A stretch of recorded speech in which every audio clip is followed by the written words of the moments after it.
প্রতিদিন সকালবেলা রুটি তরকারি পরোটা না হলে চাউমিন কিছু না কিছু খেতেই থাকি। তাই আজ ভাবলাম একটু সিদ্ধ ভাত খাই। অনেক দিন সিদ্ধ ভাত খাওয়া হয় না, আর শীতের দিনে বেশ ভালো লাগবে খেতে। তো আমি এখানে আলু আর কাঁচকলা একসাথে সিদ্ধ দিয়ে তারপরে এটাকে মাখিয়ে নিয়েছি একটু পেঁয়াজ কুচি দিয়ে, আর কাঁচা লঙ্কাটা সিদ্ধ দিয়ে দিয়েছিলাম একসাথে, আর একটু বেশি করে সর্ষের তেল দিয়ে বেশ ভালো করে মাখিয়ে নেব।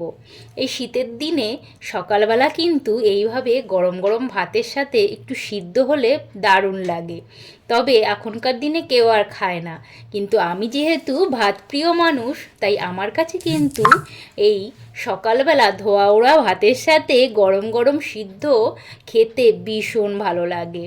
যেহেতু ওই যে বললাম ভাত প্রিয় মানুষ, যাই দাও না খেতে, ভাত না হলে আমার ঠিক মন ভরে না।